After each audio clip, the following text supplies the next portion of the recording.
Platão, vida, obras e ideias. Platão foi um dos mais influentes filósofos da história, cujas ideias moldaram o pensamento ocidental por mais de 2 milênios. Discípulo de Sócrates e mestre de Aristóteles, suas contribuições abrangem desde a metafísica e epistemologia até a ética, política e estética. Nesta apresentação, exploraremos a vida extraordinária deste pensador ateniense, suas principais obras e os conceitos fundamentais que desenvolveu. Compreender Platão é essencial para entender as bases da filosofia e o desenvolvimento da civilização ocidental. Quem foi Platão? Nascimento e origem. Platão nasceu em Atenas entre 428 e 427 a.C., durante o auge da democracia ateniense. Seu nome original era Arístocles, mas recebeu o apelido Platão, que significa ombros largos, devido à sua compleição física. Descendente de família aristocrática, era filho de Ariston e Perictione, que traçava sua linhagem até Solon, o famoso legislador ateniense. Discípulo e mestre, transformou-se no discípulo mais brilhante de Sócrates, dedicando-se a preservar e desenvolver o legado de seu mestre após sua execução. Mais tarde, tornou-se mentor de Aristóteles, criando uma linhagem filosófica de extraordinária influência que moldou o pensamento ocidental por milênios. Fundador da Academia. Em 387 a.C., fundou a Academia de Atenas, nos arredores da cidade, em um bosque dedicado ao herói Academo. Esta instituição tornou-se o primeiro centro de estudos superiores do mundo ocidental, continuando em operação por quase 900 anos, até seu fechamento pelo imperador Justiniano em 529 d.C. Juventude e formação. Primeiros anos, 428 a 408 a.C. Nascido em berço aristocrático, Platão recebeu a educação tradicional reservada aos jovens da elite ateniense. Seu currículo abrangeu gramática, música e ginástica, as disciplinas fundamentais para formar um cidadão completo segundo os ideais gregos. Também estudou com os maiores poetas e dramaturgos de seu tempo, desenvolvendo habilidades literárias que mais tarde se manifestariam em seus diálogos. Encontro com Sócrates, 407 a.C. Aos 20 anos, conheceu Sócrates, evento que transformaria completamente sua vida. Antes interessado em poesia e política, Platão abandonou essas ambições para se dedicar à filosofia sob a tutela do mestre. Durante 8 anos, acompanhou Sócrates em suas discussões pelas ruas e praças de Atenas, absorvendo seu método dialético e sua busca incansável pela verdade. Aspirações políticas. Antes de se dedicar completamente à filosofia, Platão nutria aspirações políticas, influenciado por sua linhagem familiar.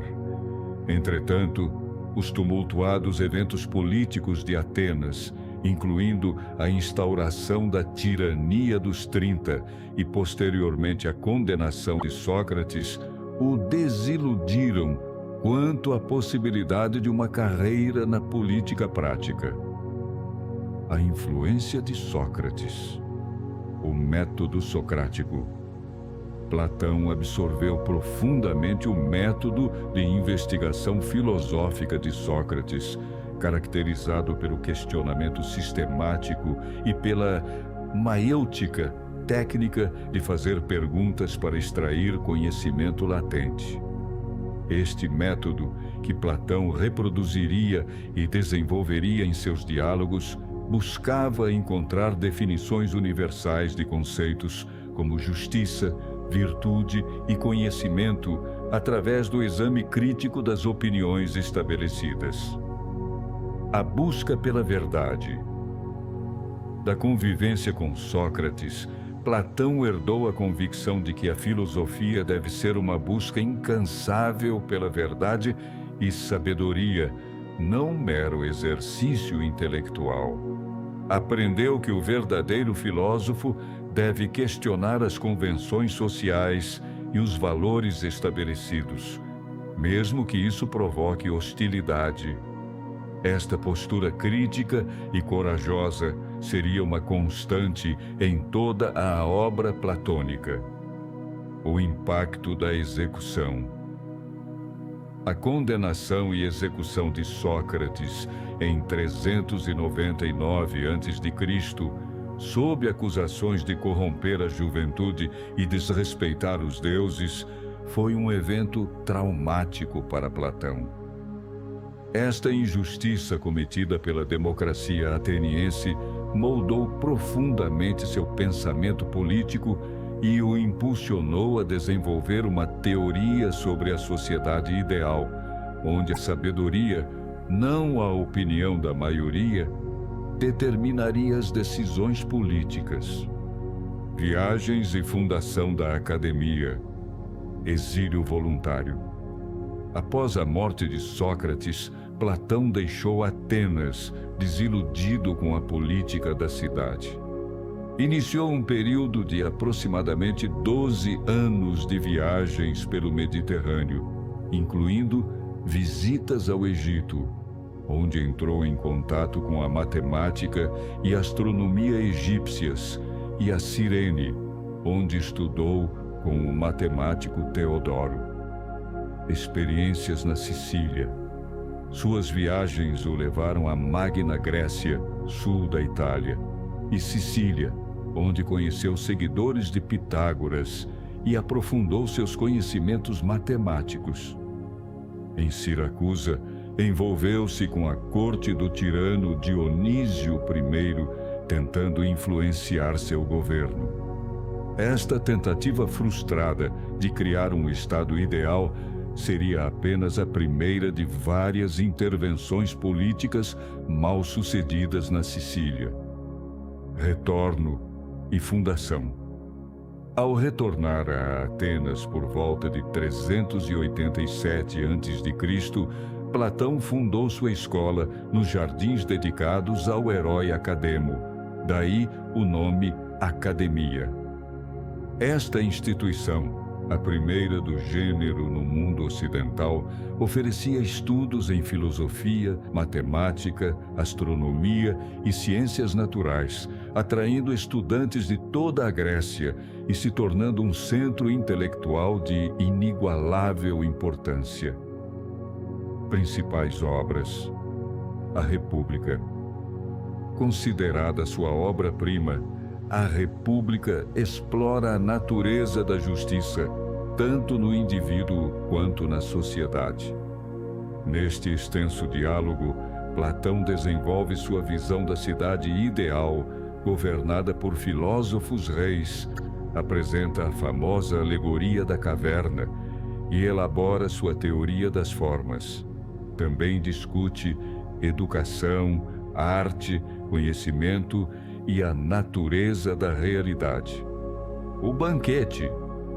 Neste diálogo, Platão explora diferentes concepções do amor, eros, através de discursos proferidos durante um simpósio. Culmina com o famoso discurso de Sócrates, relatando os ensinamentos de Diotima sobre a ascensão do amor carnal ao amor pela beleza e sabedoria eternas, estabelecendo a noção de amor platônico como busca pelo transcendente. Fédon. Ambientado no último dia da vida de Sócrates, este diálogo aborda a imortalidade da alma e a natureza da filosofia como preparação para a morte. Apresenta vários argumentos em favor da imortalidade e desenvolve aspectos da teoria das formas.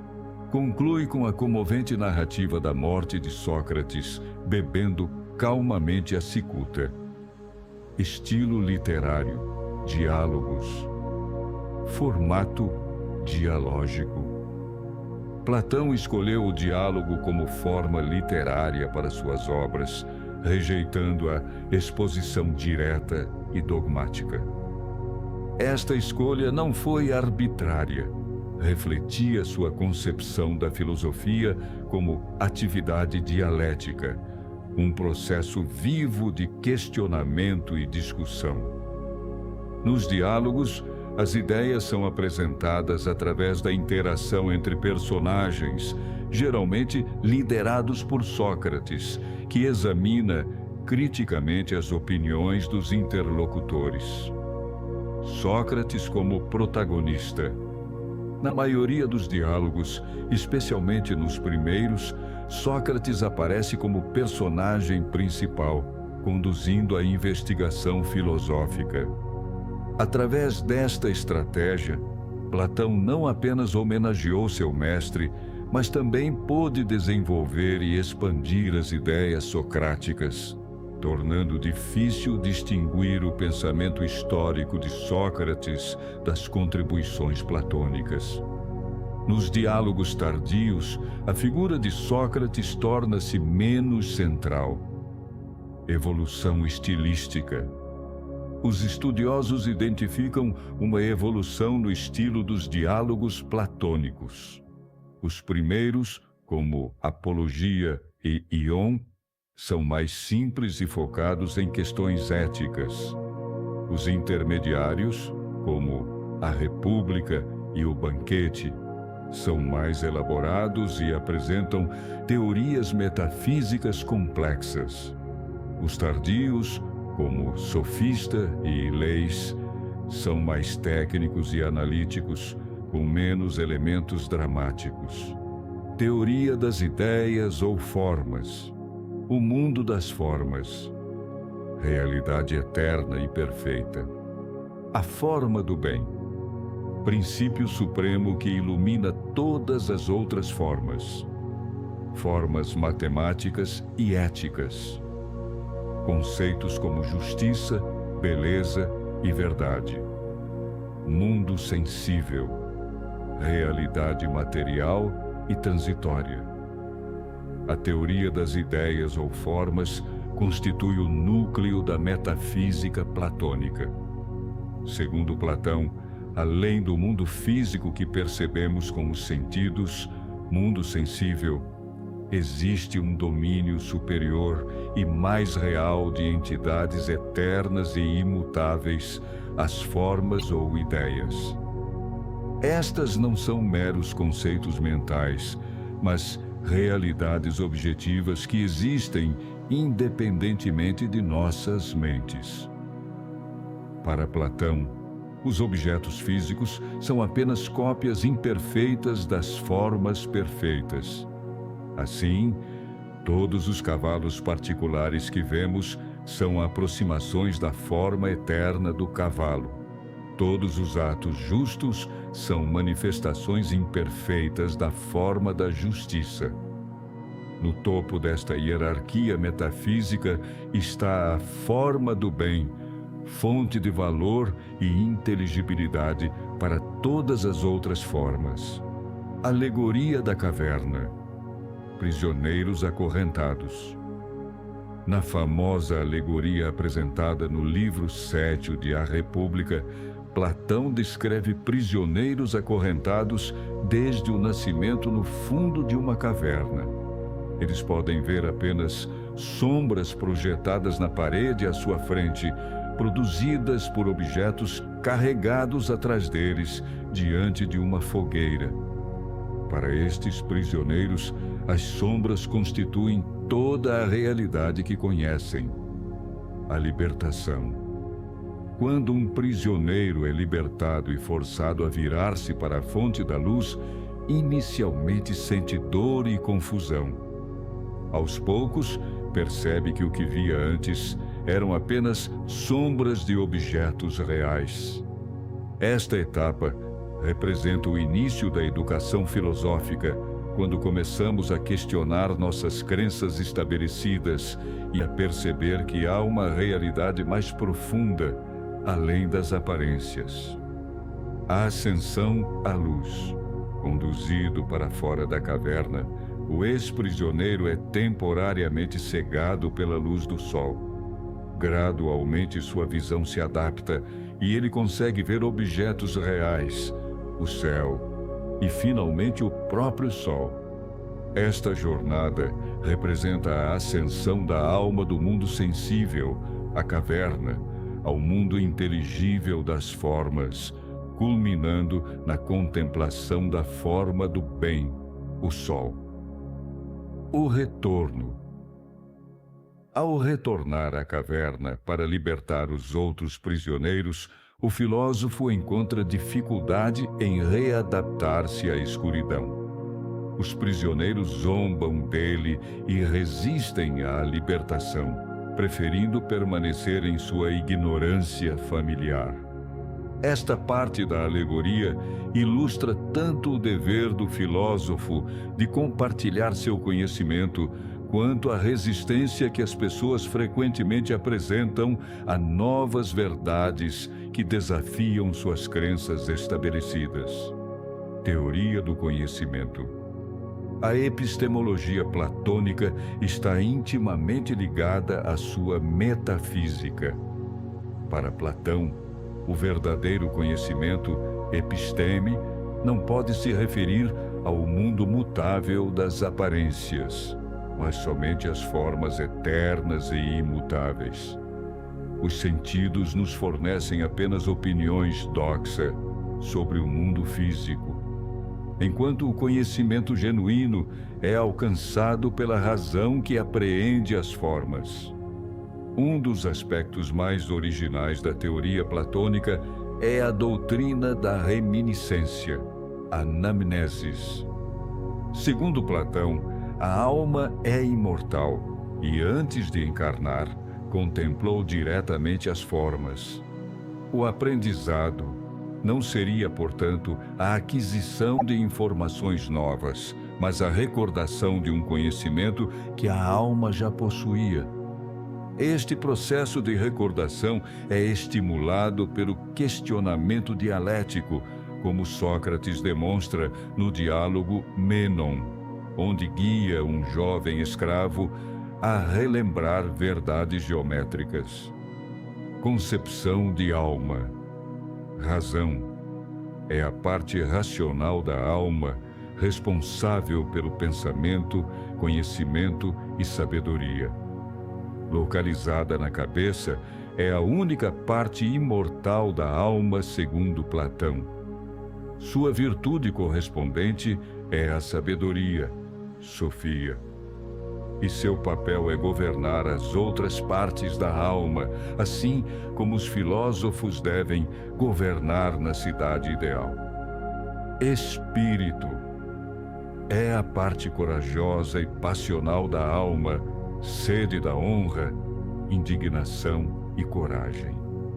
Localizada no peito, manifesta-se no desejo de reconhecimento e na defesa de princípios nobres. Sua virtude é a coragem, Andreia, e corresponde à classe dos guardiões na cidade platônica. Apetite é a parte mais básica da alma, responsável pelos desejos corporais, como fome, sede e impulsos sexuais. Localizada no abdômen, sua virtude é a temperança, Sofrocínio, que consiste na moderação destes desejos sob a orientação da razão. Corresponde à classe dos produtores na cidade ideal. A concepção platônica da alma humana é fundamental para entender sua ética e política.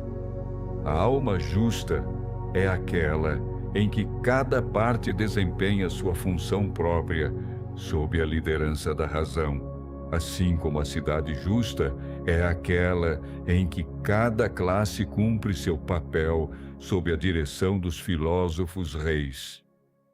Uma alma bem ordenada produz virtude e felicidade. Uma alma em desordem resulta em vício e infelicidade. Filosofia política, filósofos reis, governantes que contemplaram o bem, guardiões, defensores movidos pela honra e coragem, produtores, trabalhadores guiados pela moderação. A filosofia política de Platão, exposta principalmente em A República, é uma resposta direta à crise da democracia ateniense que condenou Sócrates à morte. Para Platão, a política deve ser guiada pelo conhecimento, não pela opinião, e seu objetivo deve ser a justiça e o bem comum, não interesses particulares ou de facções. Na cidade ideal, Calípolis, a sociedade é dividida em 3 classes correspondentes às 3 partes da alma. Os filósofos reis, educados rigorosamente para governar com sabedoria. Os guardiões ou guerreiros que defendem a cidade com coragem. E os produtores, artesãos, agricultores, comerciantes, que suprem as necessidades materiais da cidade com temperança. Cada classe deve desempenhar sua função própria e não interferir nas outras. Nisso consiste a justiça social. Para garantir que os governantes busquem apenas o bem comum, Platão propõe que vivam sem propriedade privada e até mesmo com comunidade de mulheres e filhos. A meritocracia e a igualdade de oportunidades, inclusive para mulheres, são princípios importantes da utopia platônica, embora seu caráter autoritário tenha sido alvo de críticas desde a antiguidade. A sabedoria, a virtude da parte racional da alma, permite discernir o verdadeiro bem e tomar decisões corretas.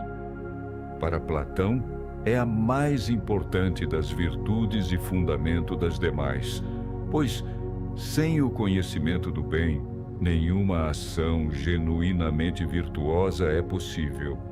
O verdadeiro sábio reconhece as formas eternas por trás das aparências mutáveis. A coragem, a virtude da parte espiritual da alma, manifesta-se na firmeza em manter as convicções corretas frente ao medo, prazer ou dor. Não é mera bravura física, mas a força moral para defender o que a razão determina como justo e bom. Na cidade ideal, é especialmente cultivada pelos guardiões. A temperança, a virtude relacionada ao controle dos apetites e desejos corporais. Consiste na moderação e autocontrole, permitindo que a razão governe sobre os impulsos. Na cidade justa, manifesta-se como harmonia entre as classes, com cada uma aceitando seu papel adequado, sem inveja ou ambição desmedida. A justiça, a virtude suprema que resulta da harmonia entre as outras 3. Tanto na alma individual quanto na cidade, a justiça consiste em cada parte desempenhar sua função própria, criando uma ordem harmônica. É o princípio organizador que garante a excelência do todo, resultando em felicidade verdadeira. Platão desenvolve sua teoria da arte principalmente em A República e Ion. Para ele, A arte é essencialmente mimética, ou seja, uma imitação, mimesis, da realidade sensível. Contudo, como a realidade sensível já é uma cópia imperfeita do mundo das formas, a arte seria uma cópia da cópia, duplamente afastada da verdade. Por isso, Platão considera a maioria das artes como potencialmente enganadoras. Sua famosa crítica aos poetas, especialmente na República, baseia-se em 3 argumentos principais. Epistemológico: poetas não possuem conhecimento do que falam. Moral: poesia pode despertar paixões descontroladas. E metafísico: poesia afasta a mente das formas. Por estas razões, Platão exclui grande parte da poesia tradicional de sua cidade ideal, admitindo apenas aquela que promove valores morais adequados. Apesar de sua crítica às artes miméticas, Platão valoriza profundamente a beleza como manifestação do divino. No Banquete e no Fedro, descreve como o amor pela beleza física pode ser o primeiro passo na ascensão filosófica que culmina na contemplação da forma da beleza em si. A verdadeira beleza, para Platão, transcende o sensível e relaciona-se com a harmonia, proporção e verdade eterna. A contribuição de Platão para a matemática vai muito além de descobertas específicas. Sua valorização da disciplina como fundamental para a educação filosófica estabeleceu as bases para o desenvolvimento da matemática como ciência rigorosa. Na academia, inscreveu-se a famosa frase: "Não entre aqui quem não souber geometria", indicando a centralidade do pensamento matemático para o estudo da filosofia. Os chamados sólidos platônicos, tetraedro, cubo, octaedro, dodecaedro e icosaedro, são poliedros regulares associados a Platão, embora alguns fossem conhecidos antes dele. No diálogo Timeu, Platão associa 4 destes sólidos aos elementos fundamentais da natureza: fogo, terra, ar e água, enquanto o dodecaedro representaria o cosmos como um todo. Esta associação entre estruturas matemáticas e constituição física do universo influenciou profundamente o desenvolvimento da ciência ocidental. Para Platão, a matemática ocupa uma posição intermediária entre o mundo sensível e o mundo das formas, funcionando como ponte para o conhecimento filosófico superior. Os objetos matemáticos, como números e figuras geométricas, têm uma existência mais real que os objetos físicos, mas menos perfeita que as formas puras. O impacto de Platão no pensamento antigo foi imediato e profundo. Sua academia continuou a formar filósofos por séculos.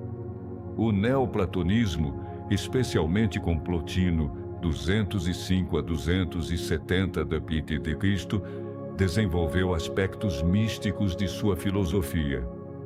Pensadores cristãos como Santo Agostinho adaptaram conceitos platônicos à teologia cristã, integrando a teoria das formas à ideia de que os arquétipos de todas as coisas existem na mente de Deus. Durante a Idade Média, Platão foi conhecido principalmente através de comentadores neoplatônicos e de Agostinho, com poucos de seus textos disponíveis no Ocidente.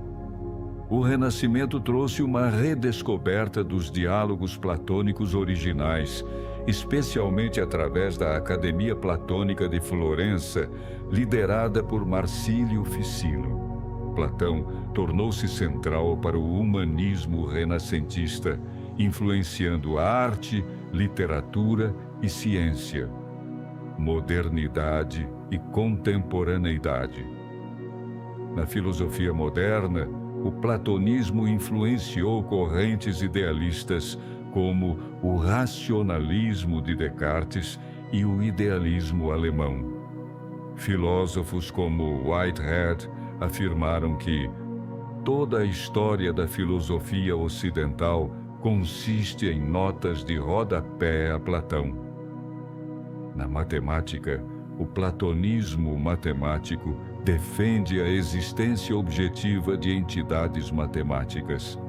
Na política, suas ideias sobre o governo dos sábios inspiraram tanto utopistas quanto críticos dos sistemas democráticos.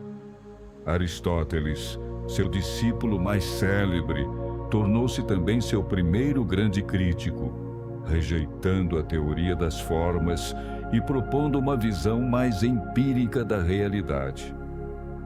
Para Aristóteles, as formas não poderiam existir separadamente das coisas materiais, criticando o dualismo platônico que desvaloriza o mundo físico em favor de realidades transcendentes.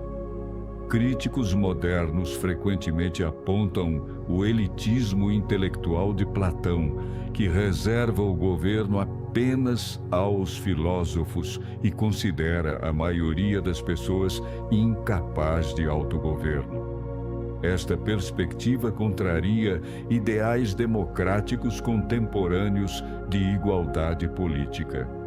Karl Popper, em A Sociedade Aberta e Seus Inimigos, chega a classificar Platão como um precursor do totalitarismo. A cidade ideal descrita na República, com sua rígida estrutura de classes, abolição da família tradicional para certas classes e controle estatal sobre a educação e a arte, é frequentemente criticada como irrealizável e potencialmente opressiva. Críticos argumentam que o desejo de perfeição leva Platão a sacrificar liberdades individuais em favor de uma harmonia social abstrata. O legado de Platão constitui um dos pilares fundamentais da civilização ocidental. Sua visão de uma realidade transcendente, além das aparências sensíveis, estabeleceu as bases do idealismo filosófico que permearia a cultura europeia por milênios. A distinção entre conhecimento verdadeiro e opinião, entre realidade essencial e aparência, tornou-se estruturante para o pensamento científico e filosófico subsequente. Seu método dialético, que busca a verdade através do diálogo e do questionamento crítico, permanece um modelo para a investigação filosófica. Mesmo aqueles que rejeitam suas conclusões metafísicas reconhecem a fecundidade de sua abordagem metodológica. Nas ciências políticas, sua visão de um governo baseado no conhecimento e voltado para o bem comum permanece um ideal regulador, mesmo quando rejeitamos seus aspectos autoritários. Na atualidade, vemos as ideias de Platão em pedagogias humanistas que valorizam tanto o desenvolvimento intelectual quanto moral. A ciência política, o governo dos sábios. Os debates sobre tecnocracia, meritocracia e os limites da democracia são pontos abordados em suas obras e que até hoje são discutidos no meio acadêmico. A filosofia da mente, o dualismo corpo-alma, as discussões sobre consciência, mente e identidade pessoal, a matemática, eram também pontos importantes nos seus estudos cotidianos.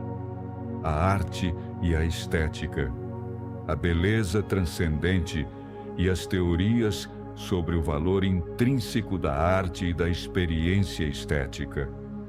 A vitalidade do pensamento platônico na contemporaneidade demonstra sua incrível capacidade de renovação e relevância. Em Filosofia da Mente, o dualismo platônico ressoa em debates sobre a natureza da consciência e sua relação com o cérebro. Nas neurociências, pesquisadores como Roger Penrose propõem modelos que integram insights platônicos sobre a natureza da matemática e da mente. No campo da educação, a visão platônica de formação integral que harmoniza desenvolvimento intelectual, moral e físico inspira abordagens pedagógicas contemporâneas que reagem contra modelos puramente tecnicistas. Na filosofia política, suas críticas às falhas da democracia alimentam reflexões sobre como aperfeiçoar sistemas representativos e sobre os perigos da demagogia e do populismo. Fundador da filosofia sistemática, Platão transformou questionamentos pré-socráticos e socráticos em um sistema filosófico abrangente que aborda metafísica, epistemologia, ética, política e estética de forma integrada. Sua capacidade de unir rigor analítico e imaginação visionária estabeleceu um modelo para o que a filosofia poderia ser não apenas investigação conceitual, mas busca de sabedoria para orientar a vida e a sociedade. A forma dialógica de Platão reconhece que a filosofia não é um conjunto de doutrinas fixas, mas um processo vivo de questionamento. Seus diálogos não apresentam respostas definitivas, mas encorajam o leitor a participar ativamente da investigação filosófica. Este aspecto de sua obra o torna eternamente contemporâneo, convidando cada nova geração a repensar as questões fundamentais da existência humana. O maior legado de Platão talvez seja sua capacidade de inspirar a imaginação e a aspiração humanas. Sua visão de uma realidade transcendente e de um conhecimento que vai além das aparências continua a nos desafiar a olhar além do imediato e do material. Em um mundo cada vez mais dominado pelo pragmatismo e pelo imediatismo, Platão nos lembra que somos capazes de contemplar o eterno e o universal. Estudar Platão não é apenas um exercício acadêmico, mas uma oportunidade de participar de um diálogo que atravessa milênios. Suas perguntas sobre a natureza da realidade, do conhecimento, da justiça e do bem permanecem tão relevantes hoje quanto eram em sua Atenas natal. E suas respostas, mesmo quando não as aceitamos integralmente, continuam a iluminar nosso próprio caminho de busca pela verdade e pela sabedoria.